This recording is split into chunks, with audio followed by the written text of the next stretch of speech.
Dikisahkan seorang gadis cerdas berparas cakep dan tomboy. Ia adalah Hee Siu-woo. Hee Siu adalah mahasiswa Universitas Sydney, jurusan matematika. Kecerdasannya jangan ditanya, jelaslah melampaui rata-rata. Hobinya tak seperti gadis-gadis yang lain. Ia suka tinju dan taekwondo. Dan kesibukannya sekarang adalah sedang meneliti dan menemukan ramuan cinta. Loh, memangnya bisa ya? Mari kita simak ceritanya. Hee Siu ini mantap sekali akan meneliti ramuan cinta. Namun penelitiannya ditolak oleh dosennya karena membutuhkan biaya banyak dan tak yakin akan berhasil. 怎么就不能证明英国人已经总结出了炮灰理论？ Hee Siu tetap ngotot karena ingin semua orang hidup dengan pasangan ideal. Ditambah ia ingin mengurangi angka perceraian dan keluarga yang berantakan. Bahkan saking percaya dirinya, Hee Siu mempromosikan penelitiannya saat pemilihan organisasi.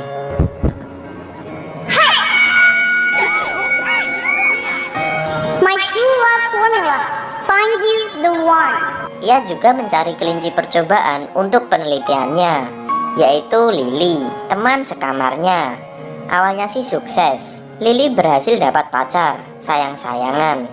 Ujung-ujungnya gagal juga. 你跟他们说，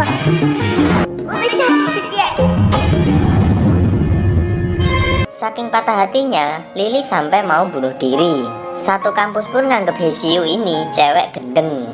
Lalu gimana nasib Lily? Untungnya dia diselamatin oleh seorang cowok yang lagi diving di laut. Lelaki baik itu bernama Ye Ziyi. Dia berasal dari Beijing. Pekerjaannya adalah musisi, namun tak terkenal sama sekali. Hee Siu yang panik jika Lily akan bunuh diri segera menyusulnya. Namun saat ia melihat Lily dipelukan cowok penyelamatnya, lalu dihajarlah cowok itu sampai nyungsep ke pasir laut. Melihat Lily yang depresi, makin bersalahlah Hee Siu dan berjanji akan mengoptimalkan rumus-rumusnya. 一定是哪儿出了问题。等我把公式再优化一下，再重新给你算一遍。 Karena rasa bersalahnya yang besar, ia pun memilih kelinci percobaan berikutnya, dan itu adalah dirinya sendiri. Ternyata Hee Siu aja belum pernah merasakan jatuh cinta, malah mau menjatuh cintai orang lain. Saat ia mencoba menggunakan rumus buatannya, rumus itu mengatakan jodohnya bakal dia temuin di Beijing. Ya udah deh, langsung aja Hee Siu ingin terbang ke Beijing. Niat kali. Sebelum ia berangkat, ia ingin menuntaskan data-datanya dengan mengunjungi tempat kupu-kupu malam. Dia mengamati semua aktivitas orang-orang di sana. Tak sengaja ia melihat Ye Ziyi yang sedang ngobrol dengan salah satu kupu-kupu malam. Hee Siu pun mengira Ye Ziyi ini sedang jajan. Diomelilah Ye Ziyi karena dianggap sedang merendahkan mereka. Ye Siu ngomel-ngomel gak jelas sambil ngitung jam kerja kupu-kupu malam. Pertemuan itu berakhir dengan tonjokan di muka Ye Ziyi. Hari pun berganti, berangkatlah Ye Siu ke Beijing. Ternyata berbarengan dengan Ye Ziyi yang juga ke Beijing. Saat tiba di bandara, Ye Ziyi sudah tidak sabar ingin bertemu gebetannya yang cakep pol.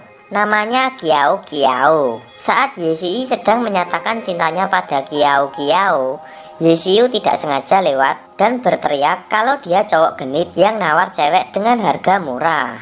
Mereka pun berantem dan Kiao Kiao menolak cinta Ye Ziyi. Sangat sebalah Ye Ziyi pada Ye Siu.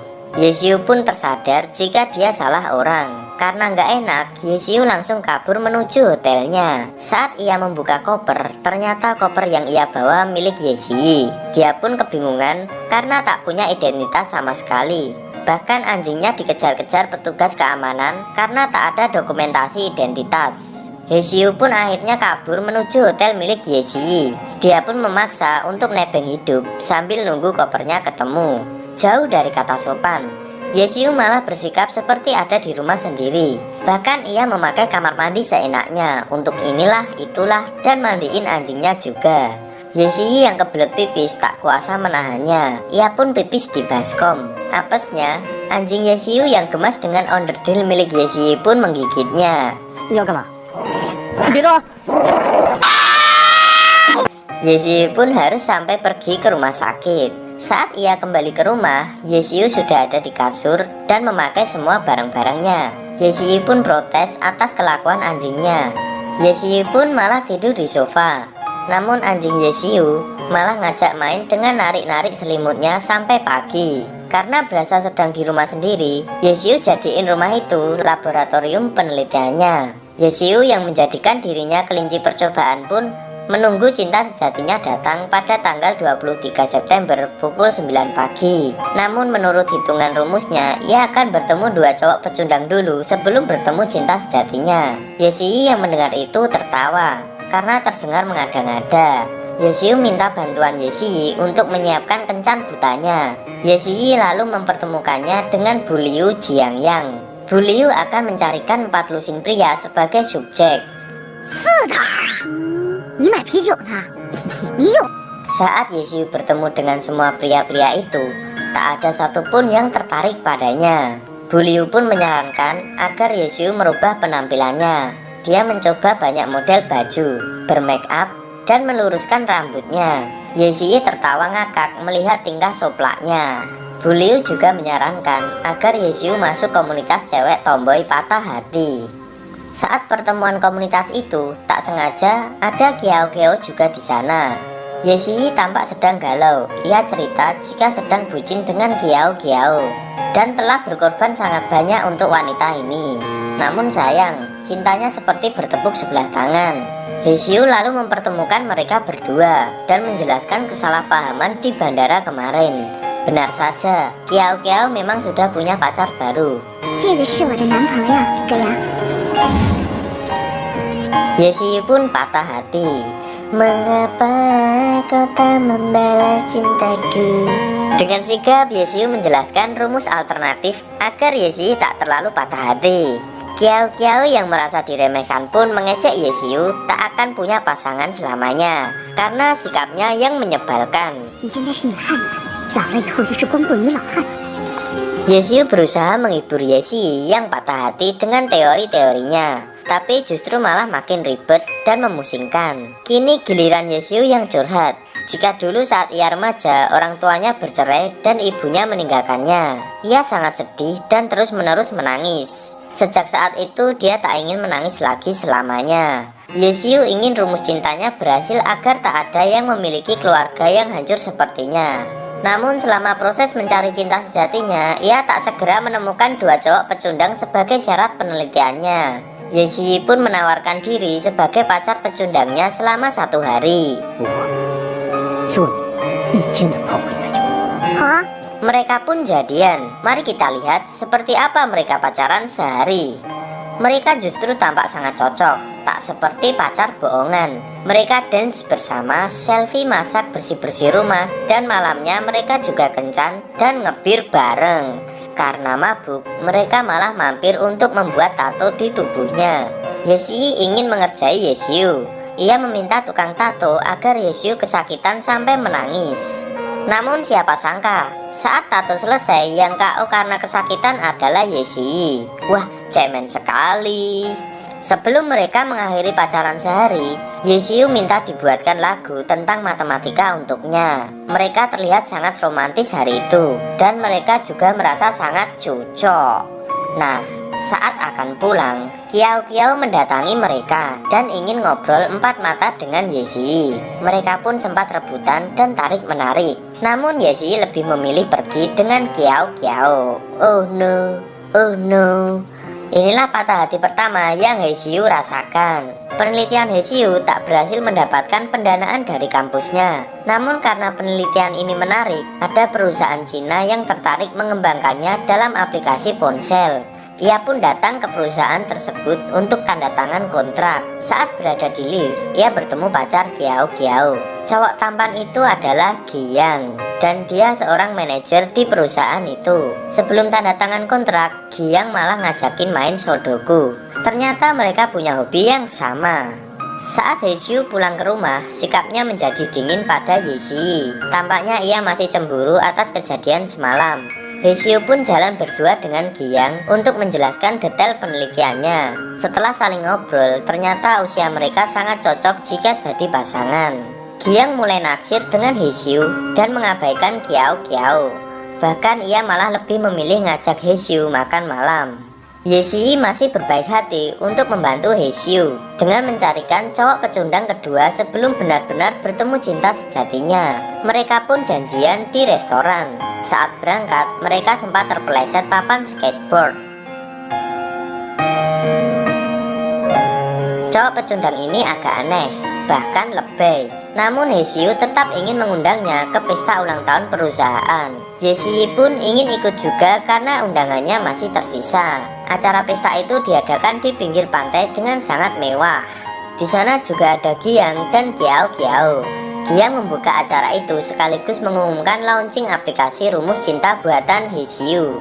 Kiao Kiao masih saja mengejek Hesyu yang tak mungkin akan punya cinta sejati karena kelakuannya sangat tomboy. Hesyu nggak terima dong. Ia langsung membela diri dengan teori-teori jelimet andalannya. Kiao Kiao lalu menantangnya untuk dance erotis demi menunjukkan siapa yang paling feminim. Hesyu menerima tantangan itu. Ia menari di atas kursi dengan kibasan rambut dan gerakan yang mantap. Aduhai, semua mata yang melihat pun tak berkedip. Namun di ending tariannya, ia mengeluarkan teknik taekwondo untuk membelah kursi menjadi dua. Buset dah. Kiao Kiao yang merasa kalah pun berencana membuat Hesyu mabuk, dan ia bersekongkol dengan cowok pecundang agar membawanya ke kamar untuk berduaan. Untungnya percakapan itu didengar oleh Yesii. Yesii pun mengatur strategi untuk menyelamatkan Hesyu dari cowok pecundang itu. Saat cowok pecundang akan memulai aksinya, tiba-tiba pintu kamar diketok. Cowok pecundang itu keluar dan langsung dicium Ladyboy. Karena lengah, Yesyu pun berhasil menyelimat kamarnya. Cowok pecundang itu ingin memulai aksinya, namun apes. Yesyu muntah tepat di wajahnya. Lalu Yesyu muncul dan mereka pun baku hantam. Duar. Adegan berganti ke Giang dan Kiao Kiao. Giang mengkhawatirkan Yesyu dan mendengar suara ribut-ribut di dalam kamar. Ia lalu masuk dan segera menyelamatkan Yesii yang babak belur dipukuli cowok pecundang. Terbongkarlah sudah jika cowok pecundang itu adalah pria suruhan Kiao Kiao. Padahal Kiao Kiao cantik ya, namun tak berhati baik. Nggak guna. Giang langsung marah dan ilfil, lalu memutuskan hubungannya dengan Kiao Kiao. Sedangkan Yesii membawa Kiao Kiao pulang ke rumahnya karena mabuk berat. Esok harinya, ia melihat ada foto profesor matematika ternama. Ternyata itu adalah ayah Yesii. Hesyu yang tergila-gila dengan matematika pun memohon-mohon meminta foto itu. Yesii pun sengaja mengerjai Yesyu untuk bersikap manis. Ya, karena dia tak tahu gimana caranya bersikap manis, ia malah jongkok dan menjulurkan lidah seperti anjing yang manis. Karena menurut Yesii rayuannya masih kurang, Yesyu pun langsung duduk di pangkuannya dan ingin mencium. Yesii malah ketakutan sendiri. Ternyata hari itu Giang ingin mengajak Yesyu kencan. Saat berkencan, mereka mengunjungi papan Sodoku. Lalu Hesyu meneruskan Sodoku milik Giang yang tak terselesaikan. Karena betul semua, Giang memberinya tanda love yang artinya ia telah jatuh cinta. Adegan pun berganti. Yesii menulis kegalauannya lewat musik sambil mengenang semua kenangan indah bersama Hesyu. Lagu itu berjudul Detak Jantung. Saat lagu itu rilis, Hesyu menontonnya dan menyadari jika kemarin mereka benar-benar jatuh cinta. Sayangnya aplikasi mengatakan cinta sejatinya bukan Yesii, melainkan Giang. Ia pun memilih nurut apa yang dikatakan aplikasi karena tak mau nasibnya berujung perceraian seperti orang tuanya. Ia juga sempat curhat pada sahabatnya Lily jika sebenarnya ia lebih cinta pada Yesii. Namun ia memilih tak mengangkat telepon Yesii. Tibalah tanggal 23 September. Menurut aplikasi, itu adalah hari di mana ia akan bertemu dengan cinta sejatinya pukul 9 pagi. Ia pun janjian dengan Giang untuk berkencan. Cuaca hujan membuat suasana semakin menegangkan. Yesii yang sebenarnya tak rela pun menyusul mereka. Namun Hesyu hanya memberikan payungnya dan memilih satu payung dengan Giang, lalu pergi. Yesii menjadi sad boy. Ia galau, menangis, merana sambil menatap akuariumnya. Karena patah hati, ia memutuskan kembali ke Sydney. Namun sebelum berangkat, ia menitipkan lagu untuk Hesyu. Ia pun jadi goyah dengan penelitiannya. Hubungannya dengan Giyang semakin dekat, bahkan mereka kerap berkencan dan bermain terjun payung bersama. Disitulah Giyang menyatakan cintanya.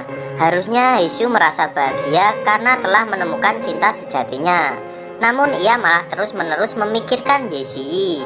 Malamnya, mereka pun dinner. Di momen itu, Giyang pun melamarnya dengan cara yang sangat romantis. Namun saat musik diputar, ternyata itu adalah lagu buatan Yesii. Ia pun menyadari jika cinta tak harus selalu pada orang yang sama. Kamu bisa jatuh cinta pada seseorang yang bukan tipemu. Cinta juga tak memandang fisik, waktu, dan tempat. Ia bisa datang kapan saja. Ia pun segera menolak lamaran dan meminta maaf pada Giyang, lalu pergi mencari Yesii. Sayangnya ia terlambat. Yesii telah pergi. Kini ia hanya bisa melihat foto-foto kenangannya saja. Haesyu memutuskan kembali ke Sydney untuk membatalkan penelitiannya. Dosen pembimbingnya yang merasa kasihan lalu berniat ingin mengenalkan Haesyu dengan anaknya.